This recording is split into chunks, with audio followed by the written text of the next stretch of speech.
Em 1886, o sexólogo Richard von Krafft-Ebing propôs que a homossexualidade era causada por uma inversão congênita, que ocorria durante o nascimento ou era adquirida pelo indivíduo.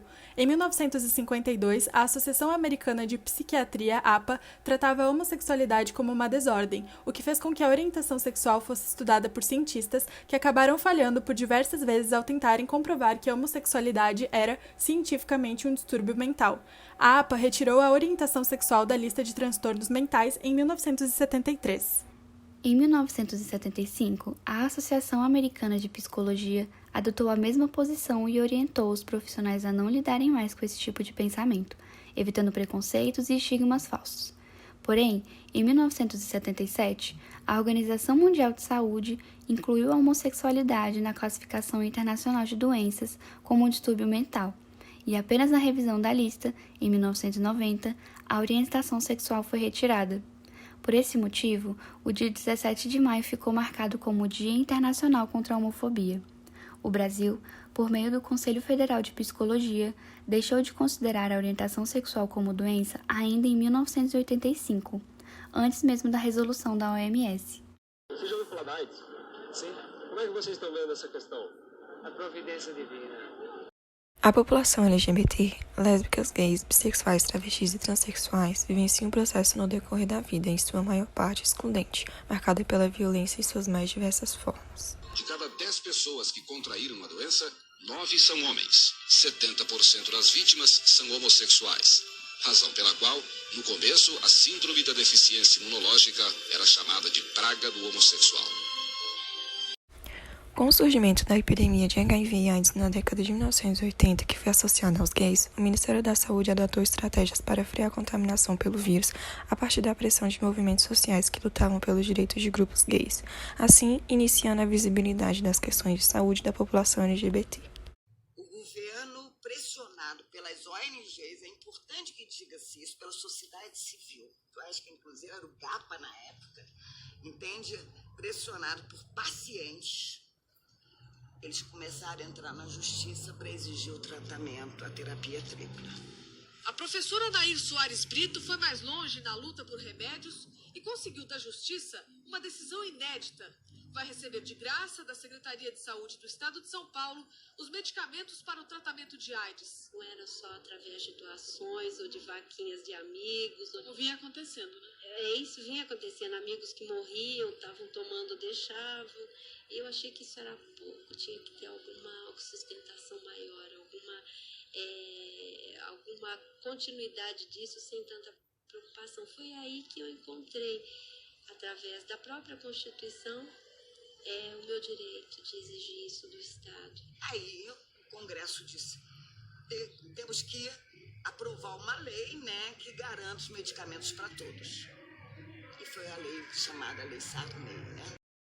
Em 1996 é sancionada a Lei 9.313, conhecida como Lei Sarney, que garantiu a todos os pacientes infectados pelo HIV o direito ao acesso gratuito a toda a medicação necessária para o seu tratamento. Somente em 2003, na 12ª Conferência Nacional de Saúde, os direitos dos cidadãos LGBTs foram pautados pelo SUS, e em 2004, o governo instituiu o Brasil Sem Homofobia, Programa de Combate à Violência e à Discriminação contra a GLTB e de Promoção da Cidadania Homossexual, que visava assegurar políticas e ações contra a discriminação e promover equidade e acesso aos serviços públicos, estabelecendo uma série de recomendações aos diversos setores governamentais. E assim o Ministério da Saúde constituiu o Comitê Técnico de Saúde da População GLTB, denominação utilizada que corresponde a gays, lésbicas, transgêneros e bissexuais. A conquista de representação no Conselho Nacional de Saúde, CNS, pelo segmento LGBT, em 2006, ampliou a democratização do SUS, permitindo e promovendo o debate sobre a orientação sexual e a identidade de gênero e suas repercussões na saúde, incluindo, em 2007, na 13ª Conferência Nacional de Saúde, a orientação sexual e a identidade de gênero na análise da determinação social da saúde.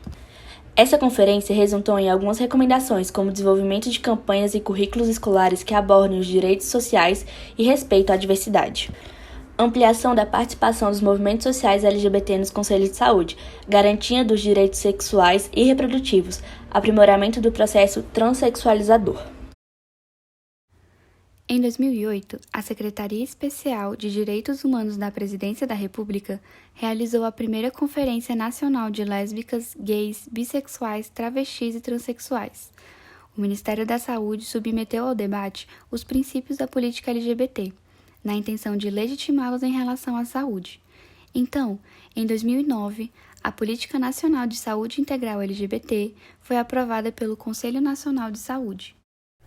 A Política Nacional de Saúde Integral de LGBT, instituída pela Portaria número 2836, de 1º de dezembro de 2011, tem como objetivo promover a saúde integral LGBT, eliminando a discriminação e o preconceito institucional, contribuindo para a redução das desigualdades e para a consolidação do Sistema Único de Saúde como sistema universal, integral e equânime. A política LGBT compõe-se de um conjunto de diretrizes cuja operacionalização requer planos contendo estratégias e metas sanitárias. Na condução desse processo, deverão ser implementadas ações para eliminar a discriminação contra lésbicas, gays, bissexuais, travestis e transexuais. Este deve ser um compromisso ético-político para todas as instâncias do SUS, de seus gestores, conselheiros, de técnicos e de trabalhadores de saúde. Embora a epidemia de AIDS tenha provocado que o sistema de saúde focasse suas prioridades também nas pessoas travestis e transexuais, conferindo certa visibilidade ao grupo, atualmente é conhecido que os problemas de saúde dessas pessoas são bem mais complexos e suas demandas são muitas. Ao expor fatores associados à prática de silicone industriais entre travestis e mulheres transexuais, apontou a necessidade de assegurar o acesso aos recursos essenciais para a realização das modificações corporais ao longo do percurso da transição. Na mesma direção, o uso e abuso de drogas por travestis profissionais do sexo que frequentavam o serviço de saúde apontou a importância de que uma política integrada seja desenvolvida para aumentar a existência dessas pessoas em relação à saúde, educação e trabalho, historicamente restringidos. Pode-se identificar que o desrespeito ao nome social, a discriminação e o preconceito relacionados com a identidade de gênero e com a orientação sexual, somados ao despreparo dos profissionais de saúde para lidar com o público LGBT, são responsáveis pela ausência e pelo afastamento dessa população ao serviço de saúde. A utilização do nome social nos serviços de saúde é efetivada pela Portaria número 1820, de 2009. Deve existir no documento do usuário um campo para se registrar o nome social, independentemente do registro civil, assegurando-se o uso do nome adotado, não podendo ser identificado por número, nome, CID ou formas desrespeitosas ou preconceituosas. Segundo o relatório do Grupo Gay da Bahia, a expectativa de vida de uma pessoa trans no Brasil é de 35 anos. De acordo com o Ministério dos Direitos Humanos, em 2016, houve 104 ocorrências de violências registradas contra travestis, 103 contra transexuais, 318 contra gays, 123 contra lésbicas e 51 contra bissexuais. Em relação a homicídios, foram registrados 445 casos somente no ano de 2017. O número representa uma vítima a cada 19 horas. O Brasil é o país que mais assassina essa população no mundo. A população LGBT no Brasil é estimada em 20 milhões de pessoas, representando cerca de 10% da população nacional. E apesar da implementação de uma política de saúde pública voltada para essa comunidade, muitos integrantes encontram dificuldades ao procurar um atendimento, por sentirem que os profissionais ainda não estão preparados para atendê-los. A população LGBT sofre preconceitos específicos em intensidades variadas. Alguns tipos de violência são comuns dentro do serviço de saúde, como a negação de direitos, omissão de cuidados, estigmações e constrangimentos, além de diversas formas de violências verbais, morais, institucionais e até físicas. Segundo a pesquisa Diagnóstico LGBT na Pandemia, realizada entre 28 de abril e 15 de maio de 2020, a maior dificuldade encontrada pela população LGBT foi a questão da saúde mental, que incluía problemas como ansiedade, depressão e crise do pânico, com 42,72% das mais de 9.500 respostas que alimentaram o relatório. Seguido das novas regras de convívio com 16,58%, solidão com 11,7% e falta de renda com 10,62%.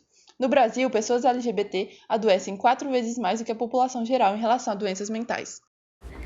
No dossiê da Rede Feminista de Saúde, publicado em 2012, mostra que 40% das mulheres lésbicas ou bissexuais não revelam sua orientação sexual nas consultas.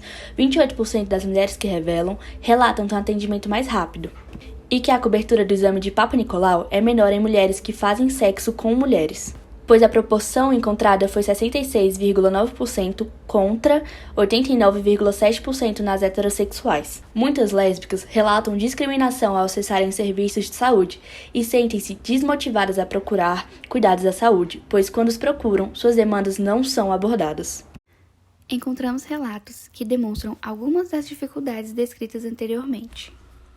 O médico mais antigo pede para colocar o paciente gay para outro profissional atender, dizendo que esses pacientes cantam ele. Eu observo que é uma desculpa porque, na verdade, isso é preconceito. A primeira vez que fui no ginecologista foi com um médico homem e eu tinha 16 anos. Ele ficou fazendo piada sobre a minha orientação sexual, perguntando quem era o homem ou mulher e que eu era muito bonita para ser lésbica. Depois fez exame de toque e me senti um lixo. Fiquei anos sem ir. Eu indo ao ginecologista pela primeira vez e ele decidindo que não era necessário me examinar, já que eu havia dito que não tinha intenções de transar com homens. Observação, estava extremamente envergonhada de falar que era lésbica. Eu tinha 18 anos, já era assumidamente gay e estava passando por uma crise de depressão. Procurei atenção psicológica em uma unidade básica de saúde e durante a entrevista citei de forma bem natural que eu me atraía por homens. Já a psicóloga me respondeu com: "Você acha que possui tendências homossexuais?" Parece simples, mas aquilo me fez sentir anormal e estranho, piorando minha crise e me dando medo de voltar para o atendimento e falar sobre a minha orientação sexual. Ainda é difícil para ele quando tem que ir ao médico, sim, porque ele tem vagina e precisa fazer exames em ginecologista, e os médicos, principalmente os ginecologistas e obstetras, não querem atender o paciente com um nome masculino.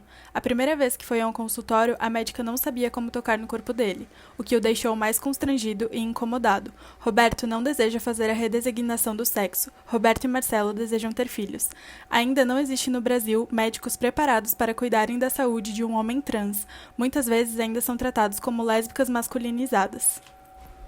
Trabalhei no Centro de Orientações e Aconselhamento de Curitiba para a testagem rápida, mas durante vários dias a gente recebia a população LGBT que tinha tentado o atendimento em alguma unidade de saúde e que, a partir do momento que falamos sobre sua orientação sexual, imediatamente encaminhavam para lá, como se a população LGBT só tivesse questões de doenças sexualmente transmissíveis. Quando você fala de mulheres lésbicas e bissexuais, não se tem nada. Muitas mulheres têm tido câncer de colo de útero por falta de realização de Papa Nicolau. O primeiro ambulatório especializado em atender transexuais e travestis no Brasil foi implementado em 2009 na cidade de São Paulo, e em 2017 a Secretaria de Saúde colocou em funcionamento um ambulatório deste modelo no Distrito Federal. Os travestis e transexuais que vão à procura desses locais recebem atendimento com ênfase na saúde integral e não apenas focada em infecções sexualmente transmissíveis, além de serem capazes de realizar o tratamento hormonal com profissionais qualificados em conjunto com o acompanhamento necessário para o procedimento. O preconceito está presente até mesmo na doação de sangue, pois só no dia 8 de maio de 2020, o Supremo Tribunal Federal derrubou a restrição que proibia homossexuais de doarem sangue. Essa medida surge após a queda de doações e o aumento da demanda de sangue em decorrência da pandemia.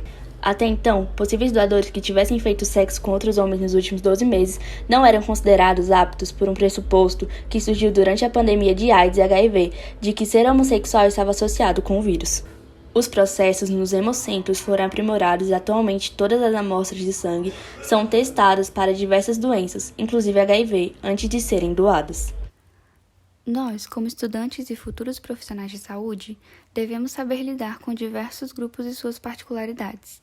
Por isso, listamos algumas recomendações para o melhor atendimento da comunidade LGBT, como treinamento e aquisição de competências constantes das equipes de saúde, criar oportunidades e espaços para que os pacientes, durante os encontros, divulguem sua orientação e/ou sua identidade de gênero, preferência de cuidados e valores.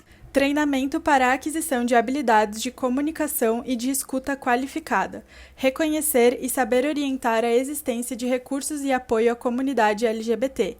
Viabilizar um trabalho intersetorial onde serviços de saúde possam contar com grupos de apoio à comunidade LGBT. Promoção de serviços de saúde em que pessoas LGBT sintam-se seguras e acolhidas. Permitir que o paciente defina quem é a família e o papel da família em relação aos seus cuidados e a tomada de decisão. Promover a continuidade do cuidado. Sistemas de saúde com o objetivo de promover um cuidado integral e acesso à saúde devem priorizar ações que visibilizem minorias e capacitem profissionais para o atendimento de excelência dessa população. Além disso, todos os envolvidos devem admitir que a experiência do adoecimento é única e deve ser acolhida nas suas mais diversas singularidades.